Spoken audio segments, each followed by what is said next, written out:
E as freguesias continuam tanto em São Paulo quanto no Rio Grande do Sul, com vitórias do Corinthians contra o Palmeiras e do Grêmio diante do Internacional. No vídeo de hoje do canal da Nicola, te falo tudo sobre a rodada dessa quarta-feira, com vários clássicos e definições das quartas de final da Copa do Nordeste, além de muitas atualizações do mercado. Lucas Veríssimo está bem perto de se tornar o primeiro reforço brasileiro da era JJ e Everton Cebolinha tem tudo para se tornar o segundo. Bruno Henrique está bem distante do Benfica.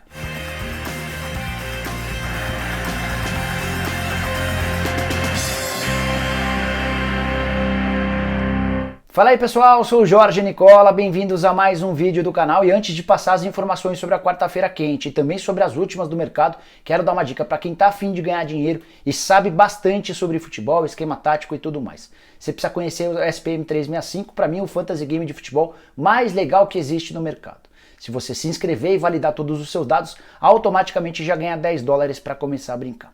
Como é que funciona? Você entra no SPM 365 e escolhe qualquer um dos campeonatos que tem à disposição. Tem campeonato inglês, italiano, espanhol, daqui a pouco começa o brasileiro. E a cada rodada você vai montando um time em que você confia que atletas vão bem na vida real. Se de fato isso acontecer, você pode ganhar prêmios em dinheiro. Vou deixar na descrição desse vídeo um link, você clica lá, entra no SPM 365, se cadastra e começa a jogar. Ah, e se você usar o cupom Nicola, você ainda ganha $5 no seu depósito.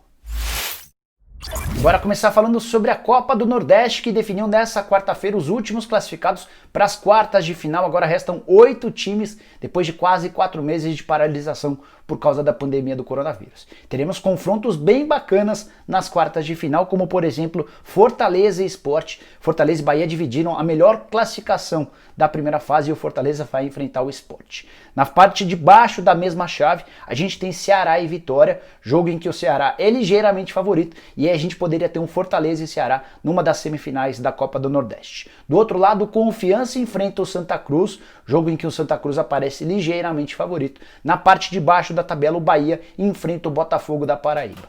Dá para imaginar, se tudo correr dentro da normalidade, pelo menos na minha opinião, um clássico entre Ceará e Fortaleza de um lado e um confronto entre Santa Cruz e Bahia do outro lado. Fortaleza e Bahia hoje, para mim, surgem como os favoritos a disputar a final da Copa do Nordeste, mas aí só o tempo dirá.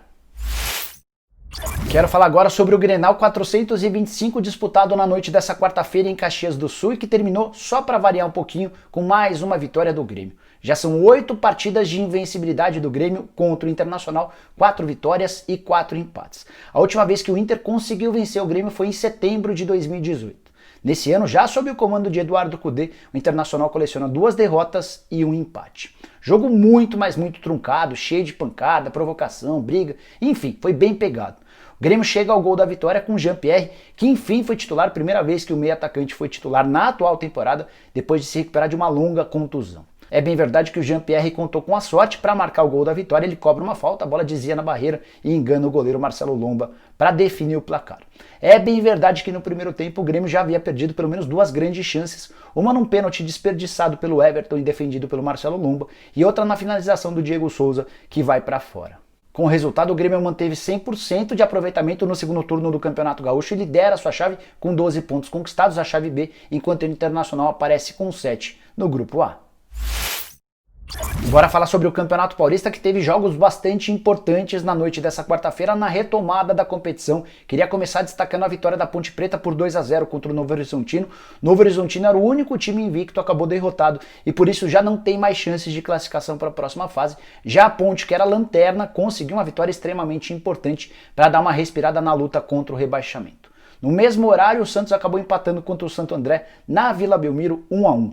O gol do Santos foi marcado pelo Soteldo, um baita gol. O Rodrigo, a favor do Santo André, havia aberto o placar um pouquinho antes. Esse jogo ainda teve a expulsão do Sanches no primeiro tempo, o Santos termina o jogo com 1 a menos e tomando um ligeiro sufoco do Santo André. De qualquer maneira, o empate acabou classificando os dois times para a próxima fase. O Santos é líder isolado do seu grupo, assim como o Santo André, que tem 1 ponto de vantagem em relação ao Palmeiras. Queria destacar também que na coletiva pós-jogo, o Gesualdo foi perguntado sobre a possibilidade de deixar o Santos. Ele disse que não há a menor chance, que está super focado nas coisas do Peixe e tentou minimizar as saídas de Sacha e Everson, que foram à justiça para tentar a rescisão do contrato com o Peixe. Hora de falar sobre o Derby Paulista, que tinha um cenário bem parecido ao dos últimos tempos, com o Palmeiras reforçado, com mais time, com mais qualidade e mais investimento.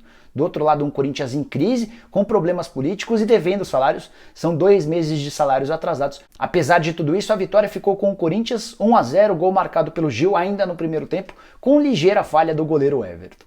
Queria destacar que com essa vitória o Corinthians alcançou 8 vitórias nos últimos 12 confrontos contra o Palmeiras. São 8 vitórias do Corinthians, 2 empates e somente 2 vitórias do Palmeiras, numa clara demonstração da freguesia alviverde na comparação com o Corinthians.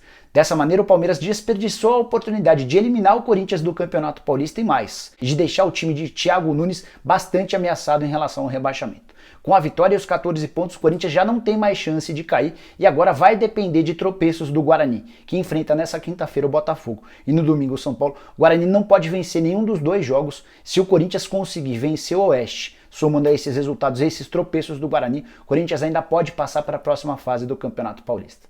Queria destacar uma coisa curiosa em cima do Timão. 14 pontos conquistados são 7 pontos em clássicos, ou seja, de 9 pontos possíveis o Corinthians fez 7. Já nos confrontos contra os pequenos foram 8 jogos disputados, ou seja, 24 pontos em questão, e o Corinthians fez os mesmos 7 pontos que havia alcançado nos clássicos. É bem verdade que o jogo dessa quarta-feira não foi um primor por parte dos corintianos, que tomaram muita pressão e tiveram no Cássio o seu grande destaque. Logo o Cássio, que havia sido alvo de uma pichação de torcedores do Palmeiras que invadiram a Arena Corinthians na madrugada de anteontem para ontem e picharam em uma das traves Cássio Frangueiro. Na trave do outro lado foi que o Cássio praticou pelo menos 3 grandes defesas no segundo tempo para segurar o ataque do Palmeiras, que com o resultado é o vice-líder de sua chave. Bora te dar uma atualizada também sobre o mercado, afinal de contas a quarta-feira foi bastante pegada.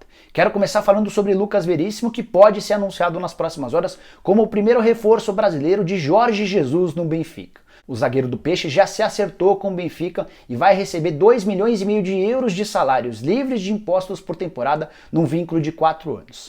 O negócio ainda não foi confirmado porque o Santos ainda espera garantias bancárias do Benfica para fechar um acordo de 7 milhões de euros somente pela parte do Peixe. O Santos é dono de 80% dos direitos econômicos, chegou a pedir 10 milhões de euros, mas acabou topando fechar com o Benfica por 7 milhões de euros. E essa grana que equivale a quase 41,5 milhões de reais, que vai ser paga em 4 parcelas, vai ser fundamental para que o presidente José Carlos Pérez consiga cumprir pelo menos algumas das promessas feitas recentemente ao elenco. Na segunda-feira ele se reuniu com o grupo e prometeu que pagaria na terça-feira alguns dos salários atrasados. Não conseguiu e na última reunião com os atletas afirmou que só vai conseguir pagar parte dessa grana quando vender algum jogador. Até por isso surge com tanta importância a negociação do Lucas Veríssimo, que está prestes a ser concretizada. Para finalizar, quero falar sobre uma outra busca do Jorge Jesus em território brasileiro por um atacante de lado de campo que faça bastante gol. A primeira opção dele era o Bruno Henrique, mas tudo indica que a negociação com o Flamengo está absolutamente descartada. O Benfica nem chegou a fazer uma proposta oficial ao rubro-negro, até porque o Marcos Braz, o vice-presidente de futebol do Flamengo, deixou bem claro que com o Benfica não há negócio. Ele prefere negociar com o Porto do que com o rival por conta da forma como o Jorge Jesus deixou o clube. E a maior prova de que isso já chegou aos ouvidos do Bruno Henrique foi que ele comprou nos últimos dias uma mansão na Barra da Tijuca, negociação que vinha sendo desenvolvida há alguns dias.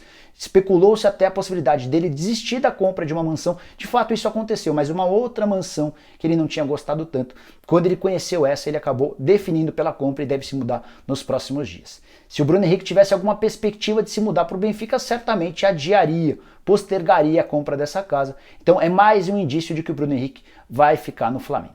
Tanto é verdade que o Bruno Henrique deixou de ser opção que Jorge Jesus já encontrou um novo alvo em território brasileiro. Ele é Everton Cebolinha. Nas últimas horas, o JJ chegou a telefonar para o Everton Cebolinha para demonstrar a intenção de fazer ele um titular absoluto do Benfica na próxima temporada. O Grêmio também já foi consultado e o Benfica assinou com uma proposta na casa de 20 milhões de euros exclusivos pela parte do Grêmio, algo na casa de 50% dos direitos econômicos. O Benfica ainda se propôs a deixar 10% do valor de uma venda futura para o tricolor gaúcho, proposta bem parecida ao que o Grêmio aceitou recentemente do Napoli. O que pegou para que o Everton Cebolinha não fosse jogar no Napoli foi a questão financeira. Ele não aceitou os salários oferecidos pelo time italiano. Já em relação ao Benfica, depois principalmente dessa ligação do Jorge Jesus, as coisas parecem ter avançado e o Benfica espera anunciar pelo menos até sexta-feira a chegada do Everton Cebolinha como seu grande trunfo para o próximo ano. Vale a lembrança de que o Cebolinha é 5 anos mais novo do que o Bruno Henrique e tem sido muito mais utilizado, chamado e convocado pela seleção brasileira do que o próprio Bruno Henrique, o que justificaria a opção do JJ por fechar com o atacante do Grêmio. Só para lembrar que para contratar o Bruno Henrique, o Benfica teria de desembolsar algo na casa de 35 milhões de euros, valor da multa rescisória, ou seja, o Benfica vai gastar menos e por um jogador mais jovem do que o Bruno Henrique. Bom, pessoal, eram todas essas as informações, impressões e opiniões que eu queria dividir com vocês na manhã dessa quinta-feira. Espero que tenham curtido o vídeo e deixem um like por aqui. Quem ainda não se inscreveu no canal do Nicola Bem Fácil, aperta o botãozinho vermelho de inscreva-se que aparece por aqui. Aproveita e aperta o sininho para ser notificado toda vez que eu fizer um vídeo novo ou live. Ah, e para você que ainda não virou membro do canal Bem Fácil, clique aqui embaixo no botão azul escrito Seja Membro, escolha um dos 5 planos e passe a ter uma série de vantagens, como por exemplo participar do bolão do Nicola.